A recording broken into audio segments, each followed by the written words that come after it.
the number one question you seem to get is, what is Humans of Bombay's business model? Yeah. Can you tell us what it is? No, the number one question I get is, when are you getting married? Sorry, number two. I'm going to come to that in a second, though. Like I said this in a TED Talk. I've interviewed the highest office in the country, and I run a team with 45 people, and we're doing pretty well for ourselves. But the number one question I get asked is, when are you getting married? So why? I mean, let's spend a second on that. Why? I'm Simi Shaw, and welcome to South Asian Trailblazers. Thank you all so much for joining us for this very special live edition of South Asian Trailblazers. For those of you who don't know me, though I recognize many of you in this room, thank you for coming back again and again. I'm Simi. I am the founder and host of South Asian Trailblazers, and we are a media platform, community, and more recently, a speakers bureau and talent agency dedicated to elevating leading South Asians. And somehow, in the last few months, more than ever, I've been asked why I started this platform.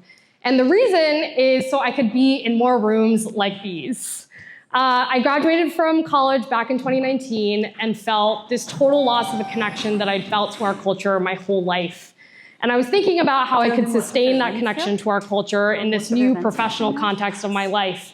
And the most natural way I could think of doing that was by talking to the leaders in our community and understanding how they reached the remarkable heights that they had.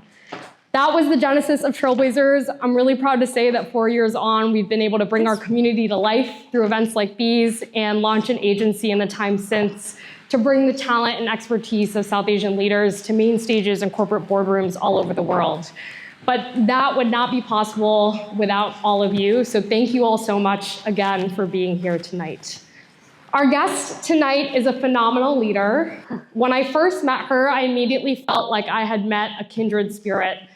Not only does she have an immense passion for storytelling, but she's also translated that passion into a big, meaningful, formidable business. And that connection was instantaneous. She launched Humans of Bombay at the ripe age of 21. And this year will actually mark 10 years since she started the platform, which is what makes today's conversation all the more special. Please join me in giving a warm welcome to the founder and CEO of Humans of Bombay, Karishma Mehta.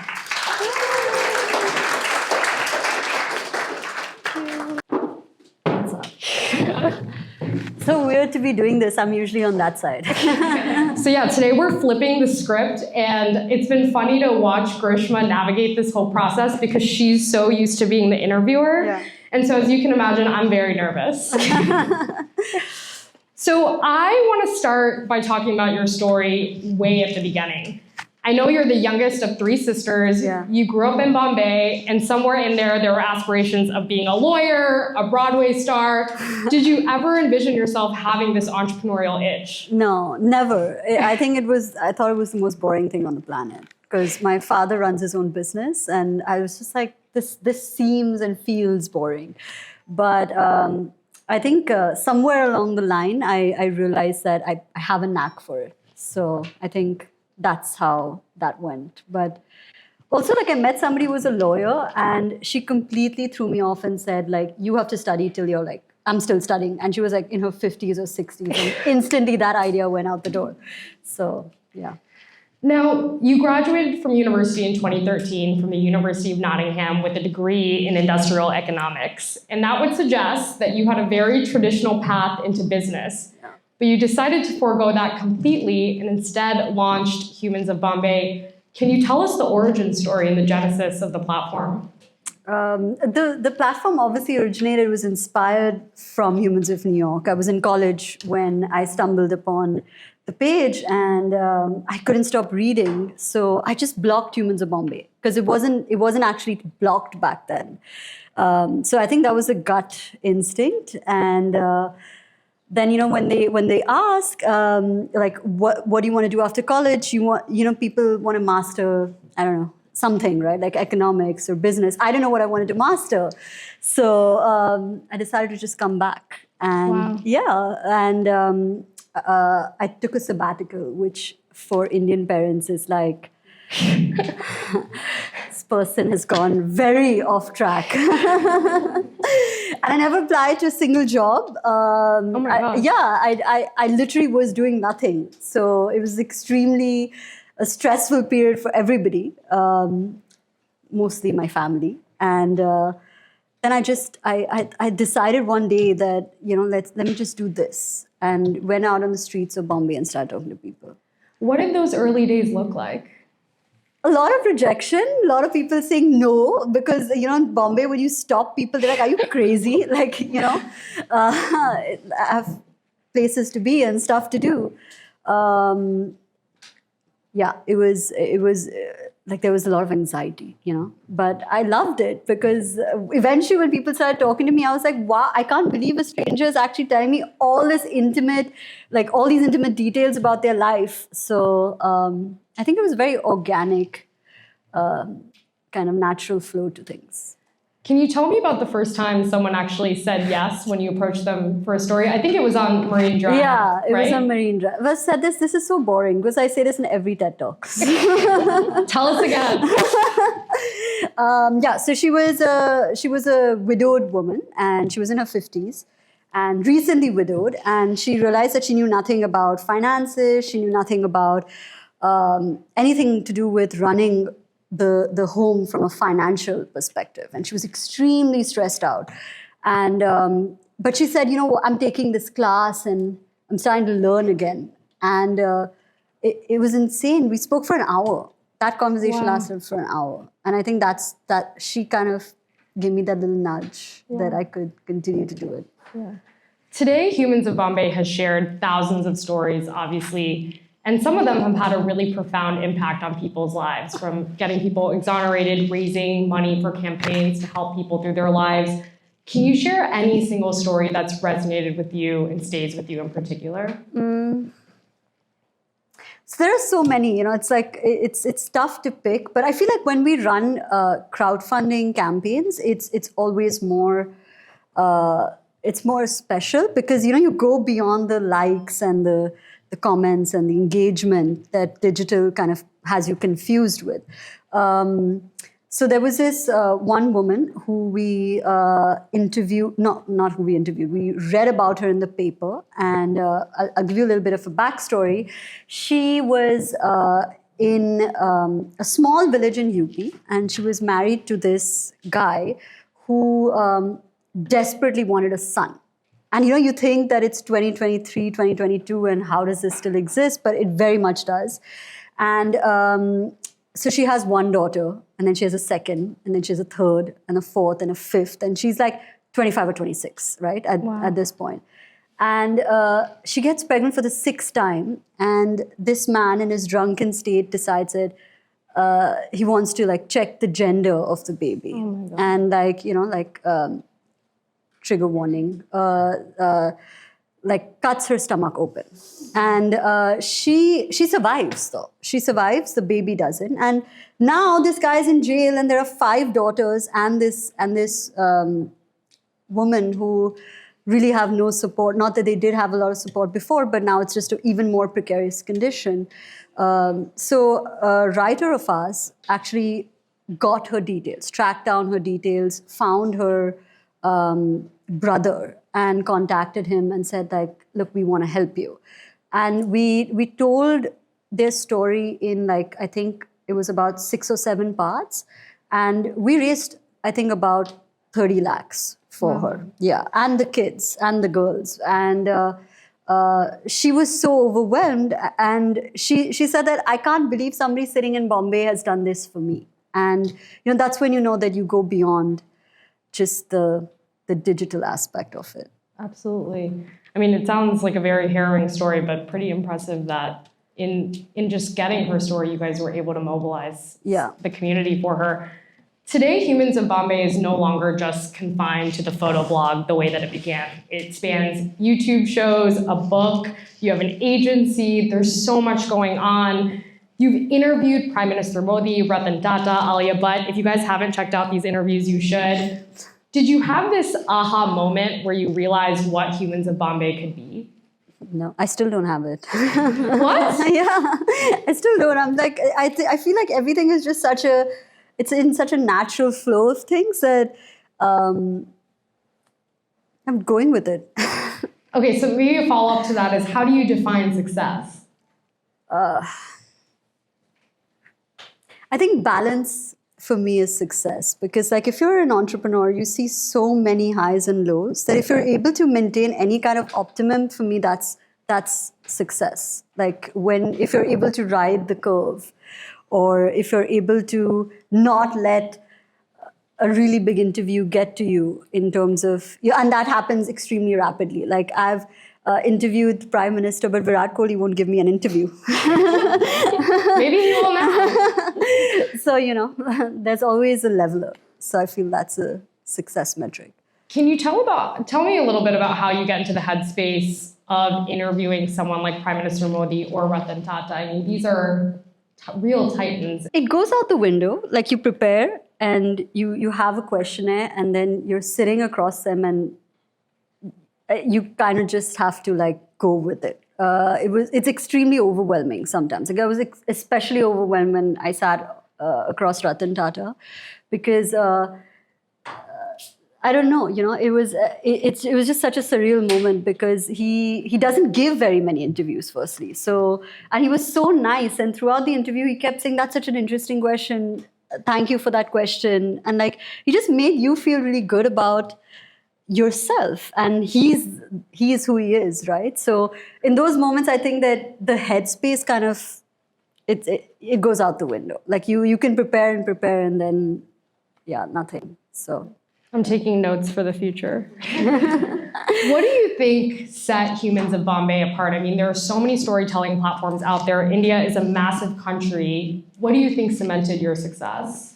We're just extremely consistent. I remember that when it doesn't matter what day of the week it is, or whether it's a holiday, it's a Saturday or a Sunday, we post like twice a day, every single day. And it just takes that level of consistency and volume to see it over time. So that's one. But I would also say the fact that it's extremely authentic. Like we don't like add fluff, or there's no like padding, to the content. So, and that's the same with the podcast. Like we keep almost like 95% of it. Wow. Yeah, the 5% is usually like off topic, or cameras are not, mic is not working, or, technical issues. Yeah. Something that I think a lot of media founders and creators struggle with today is striking the balance between the commercial aspects of running a business while also maintaining that authenticity to people's stories. How have you thought about striking that balance? It's tough, because I feel like when people especially they pay you money, they expect that it has to be this way. But when you're dealing with something as intimate as another person's story, you can't just add things, right? That haven't happened. Absolutely. Especially. So it's a constant pushback. The business and the content team are always fighting with each other. But I think that's what raises the bar, because not one team is like, okay, let's just give in. They're both like constantly at war almost, until the final piece has that optimum. And are you playing mediator in that role? No, I have no such interest. Yeah, no.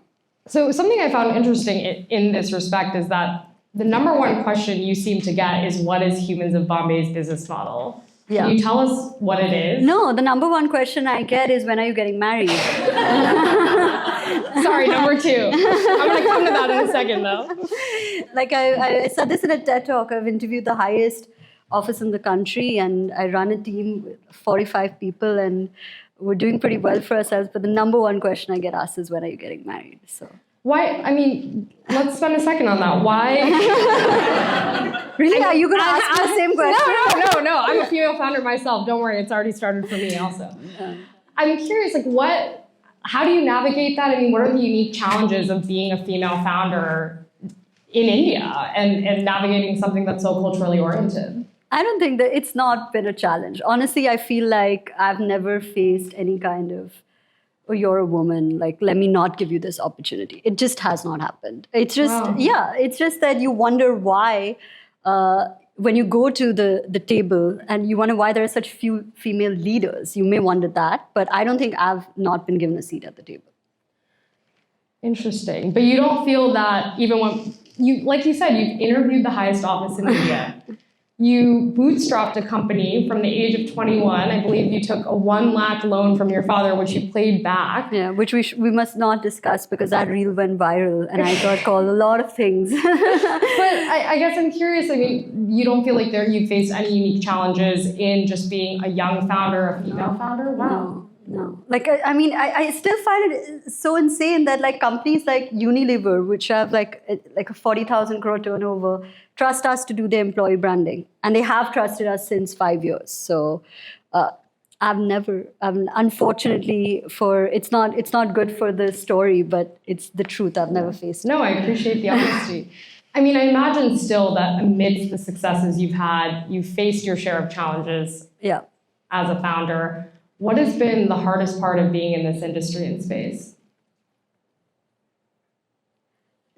There's just the public aspect of it. Like I said, you'll be talking about something for an hour and one 15-second segment will get picked up, posted online, and it's a whole other thing. So, and that's so often with the people that we interview as well, where they say something that is extremely contextual to a longer answer, but that one line will get picked up and it'll blow out of proportion. So I guess I'm not complaining. It's just there. It has an upside, but that's definitely a downside.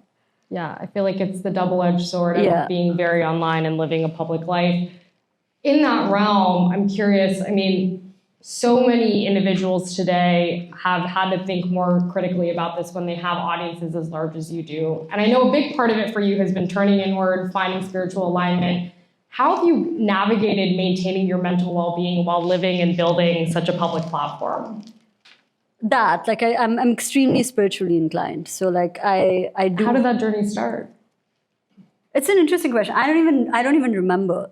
But like I think that as you evolve and certain times you ask questions like why me, and the answer is not there. It's not linear at all. You have to turn somewhere else. And I think that happened pretty early on to me because I've been like, for example, the Prime Minister's interview, it sounds great, and it will be the highlight of my career, but the amount of backlash that we got and like fierce and extremely aggressive backlash that you have to deal with while you're dealing with one of the highest points of your career. It's just you wonder, right? Like, how do I navigate this? And then the only way is inwards. So that's where I went. What has your inward journey brought you in terms of finding that alignment, even when you're facing that level of backlash? You detach. You're just like, okay. Wow. Yeah. How long did it take you to get there?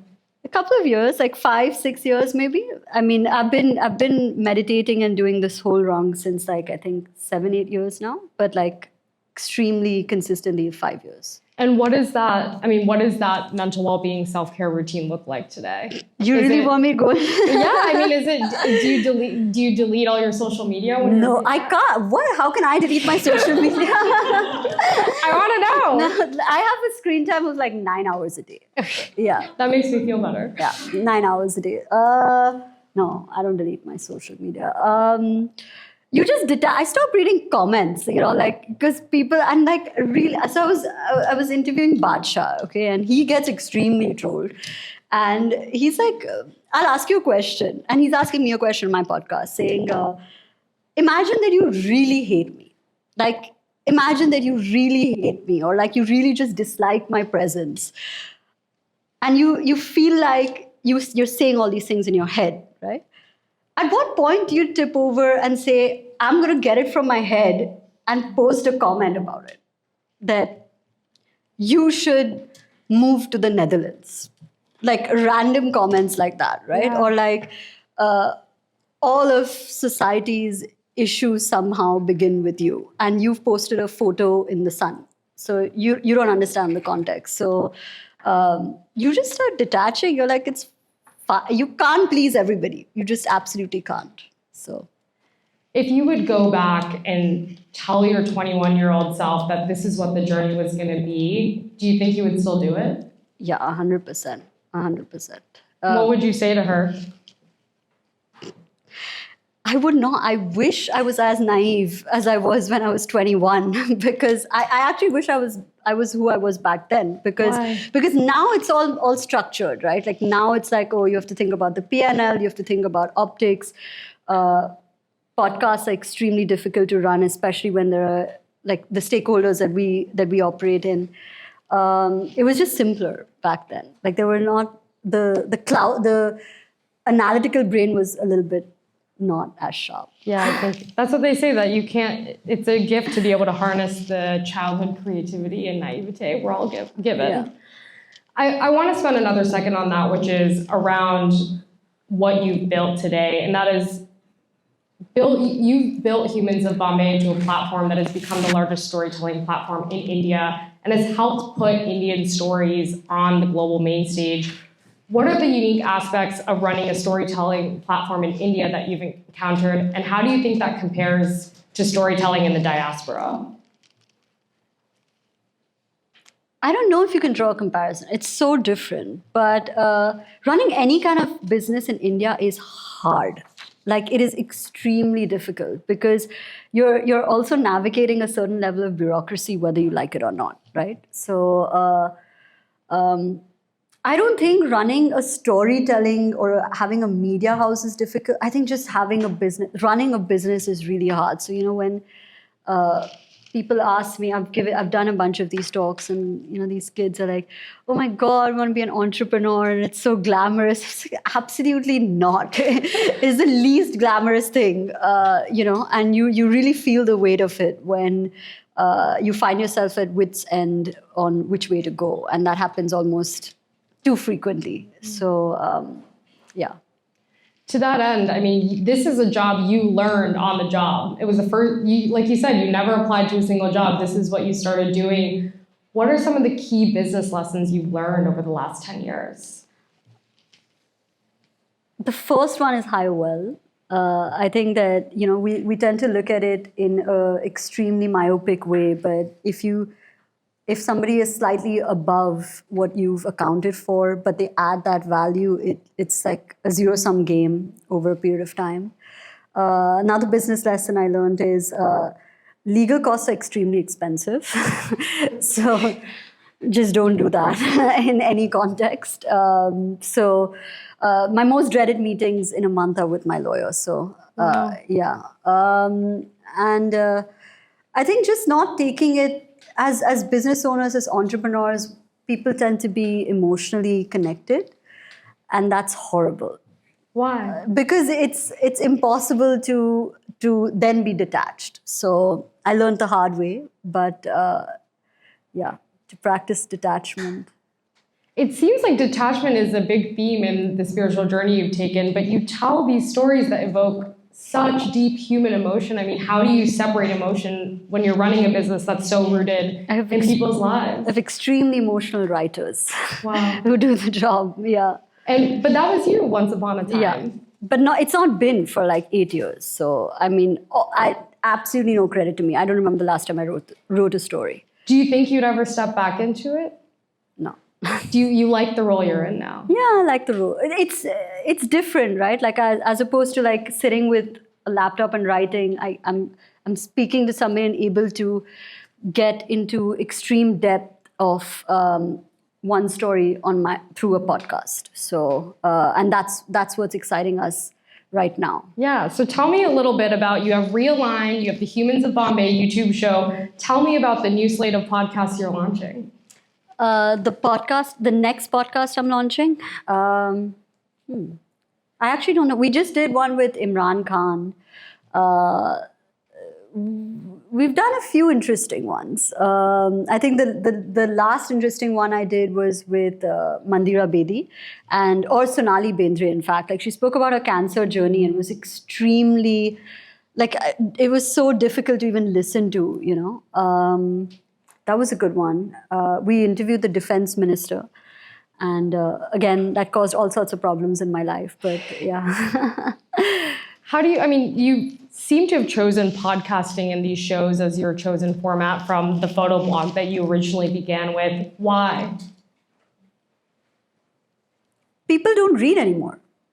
That's the truth, and the sad truth of it is people don't read. And sometimes it's like 500 words is a lot to read, and I'm a reader, so I can't understand that. But it is what it is. And India, especially right now, in terms of podcasts, is at like you're going to ride the curve because it's just happening. And the number one podcast in the world is run by an Indian. It's not Joe Rogan. It's Nikhil Kamat's What the Fuck. Wow, I didn't know that. Yeah, number one podcast in the world is by an Indian. So this takes me to the next question, which is that we have seen media evolve considerably. I mean, even in just the last 5 to 10 years, the industry is constantly going through a massive upheaval. There's new technologies every day. There's new creators. There's new formats every day. What a media company looked like today is not what it looked like 10 years ago.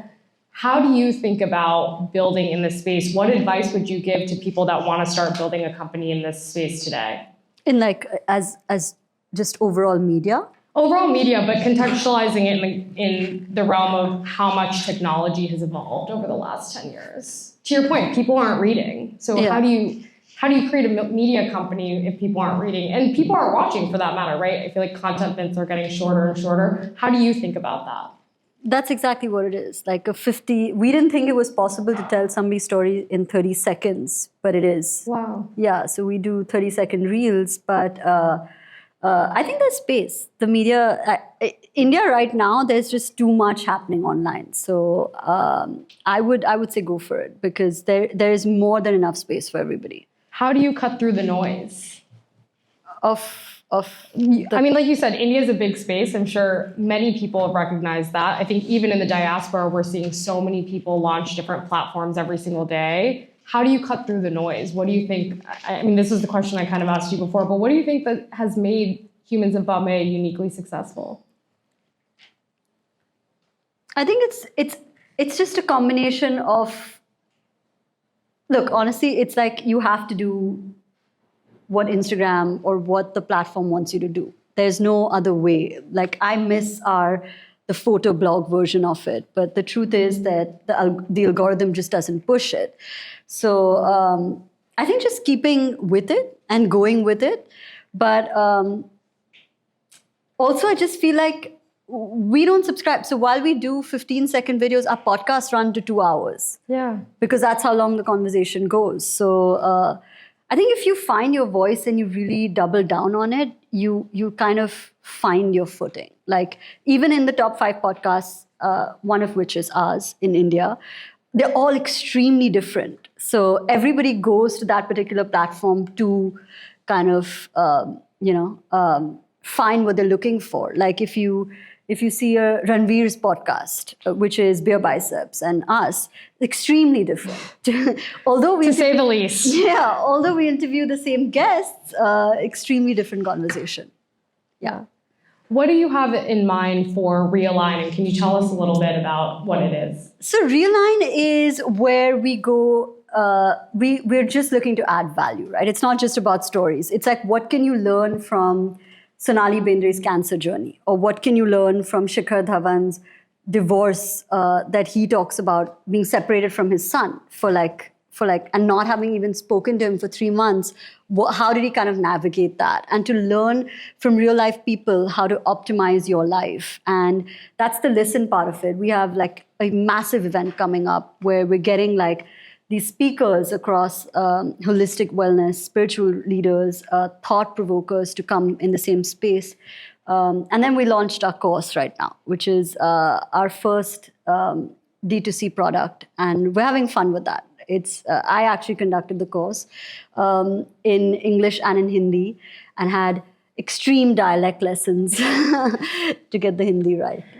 Tell me about that. So you just launched Learn with Humans of Bombay, which is effectively a masterclass in telling people how to share their stories. Humans of Bombay, again, the universe has continued to expand in terms of what you do. Why this? Because for 10 years, we've told people's story. And now we want to empower people to tell their own. Because so many people struggle with that. And I feel like the natural path is to kind of be an enabler. We don't want you any longer to, just look at us as you write our story. You should be able to do it, and you should be able to learn from us. And we've had 10 years of experience in that. So, but I think that's the natural way of things for most creators. If you've noticed, there's a little bit of a pattern. There are a few people who are coming up with course-led modules, because also what the world is going through right now is, how can I be better? How can I have a better skill set? And this gives you the most agency to do that. Yeah, it's interesting that you say that that's what the world is going through next. What do you predict are going to be the next 3 big trends in what happens in this space? I have no idea. One day I don't know, it seems like you do. I think there's going to be a lot more in terms of edtech. I feel like a lot of people are going to launch certain teaching modules to reach people in that effective way and have that impact.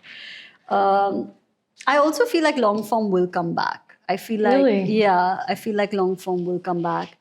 I feel like Instagram's on its way out. 2 years, but please do not take this 15-second clip. Meta will shadow ban me instantly. So again, just 2 weeks ago, you launched Learn with Humans of Bombay. What else can we look forward to in the near future from you professionally and personally?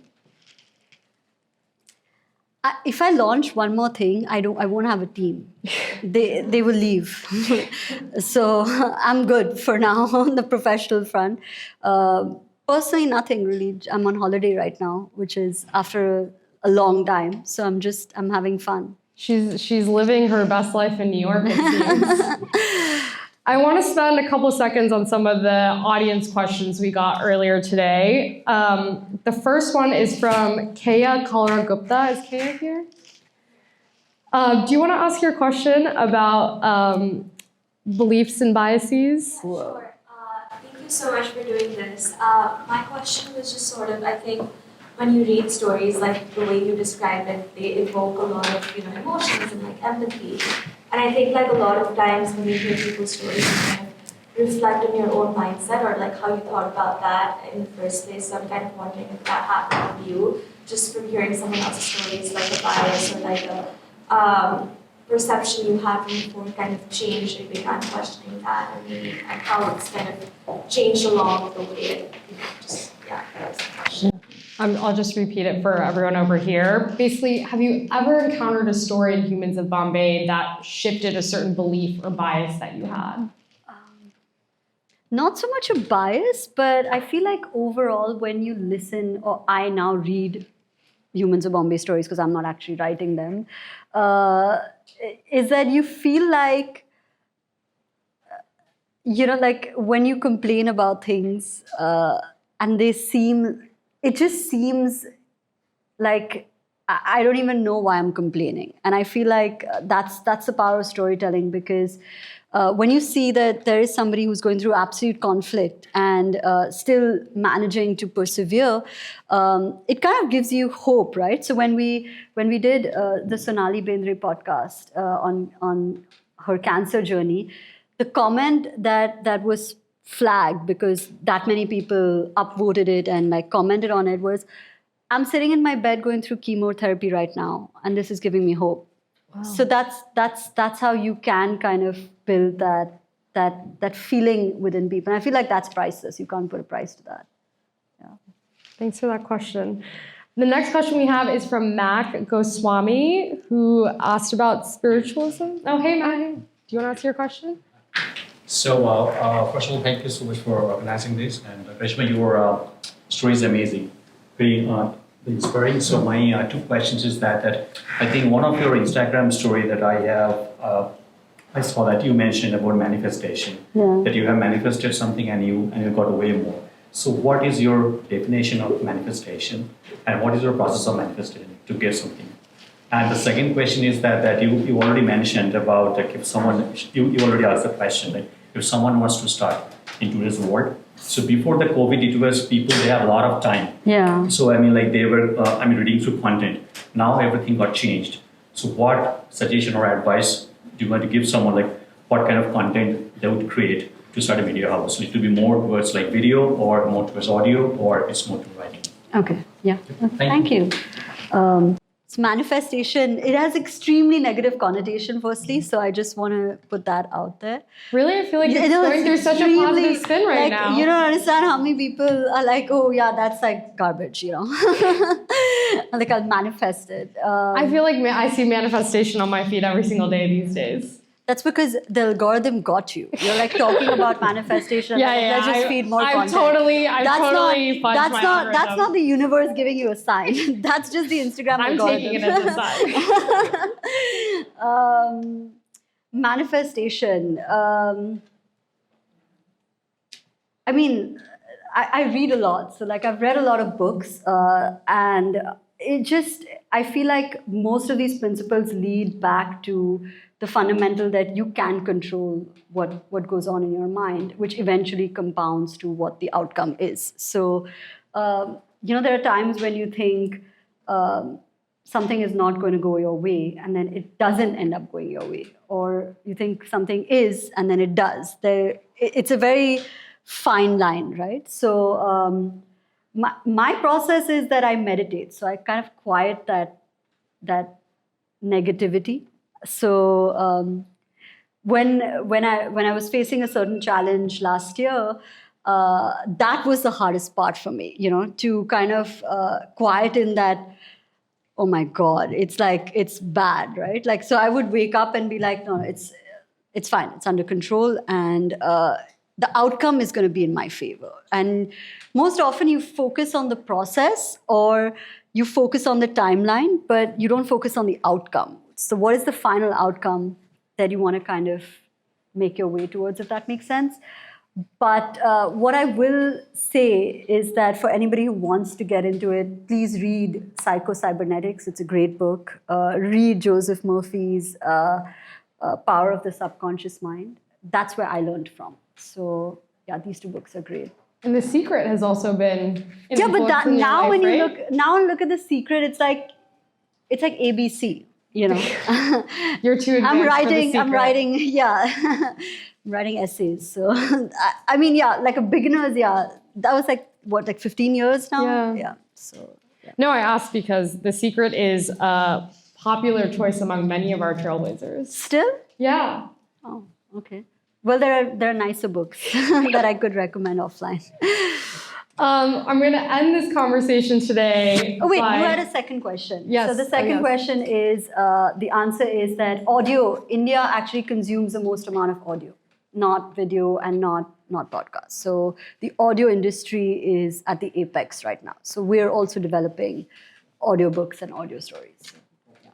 I thought you said your team wasn't launching anything else. Well, this is just like it's narration. It's a mic. We have the setup.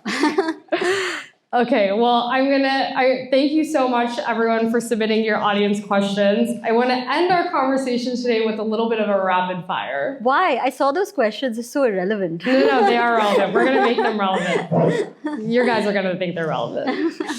Indian election outcome, surprise or expected? Of course it was a surprise. Come on. Favorite thing about New York?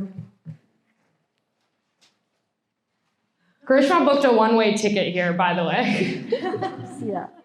So that's too many. If you had to pick one. No, it's too many. I got it. Best restaurant in Bombay? Izumi. I love Izumi. Yeah, it's great Japanese food. Ranbir or Ranveer? I'm definitely not answering this question. Please. I'm definitely no. You're a voracious reader. What book are you dying to read next? I'm reading Elon Musk's biography right now. Oh, wow. Yeah, and it's extremely intense. Not the one by Walter Isaacson? Yeah. Wow. How is it? It's really good. New York or Bombay? I have to ask. You have a passion for cricket, politics, history. What's something you wish more people knew about you? Oh my God, I don't know. I mean, I'm still figuring myself out. So, I mean, what people knew. I love to cook. Wow. Yeah, I love to cook. Okay, so we're all having, the next meal is going to be by Karishma Mehta. Yeah, done. A quote you live by. it is what it is.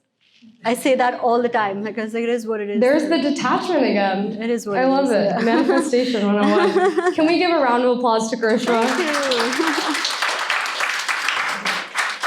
I said this to you all earlier, but when I first met Karishma, I felt I had found a kindred spirit. Her passion for storytelling is bar none, and I'm very grateful to have you here all the way from Bombay. So thank you for doing this. Thank you. The first time you met me was with Aneep, so. Yes, in the middle of Bombay, actually. Yeah. But thank you so much. It's so lovely, and thank you all for coming. It's been awesome. Thank you all. I want to say a couple of quick thank yous to Chef Bria, if she could please stand. Chef Bria is the amazing chef behind Desi Gully, which is the incredible food you all had here tonight. She has a ton of locations around Manhattan. I beg you to please check them out. This woman has probably served at a South Asian event you've attended. She's collaborated with Padma Lakshmi. And if you go to a restaurant and tell her you're a friend of Trailblazers, there is a special surprise in store. Oh, wow. Okay. I also want to thank my friends at Rupee Beer, one of the founders, Van Sharma. I walked into a restaurant in Boston 2 weeks ago and happened to see Rupee Beer on the shelves, which is just a testament of where our community is going. A huge shout out to our content people, Dhaval and Ashish, who are always here capturing the moment. And to my amazing team at South Asian Trailblazers, Nikki and Sarah, who I'm meeting practically for the third time in person, but a huge shout to them for being here always. She was giving me a little pep talk before. 'Cause I was like, I'm freaking out. I don't want to do this. This is a new responsibility. She's like, no, you're going to be fine. You were great. All that's to say, thank you all so much for being here today. As I said before, this community, this platform would not be possible without all of you. And I hope that if this conversation resonated with you, if you're just looking to learn from leaders who look like you, you'll come find us, talk to us, and engage with us.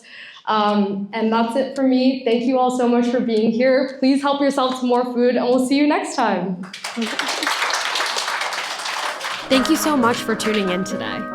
I hope you'll join our community at SouthAsianTrailblazers.com. Be sure to subscribe to our newsletter and follow us at South Asian Trailblazers on LinkedIn, Instagram, TikTok, YouTube, and any major platform. Here at South Asian Trailblazers, we're dedicated to elevating leading South Asians.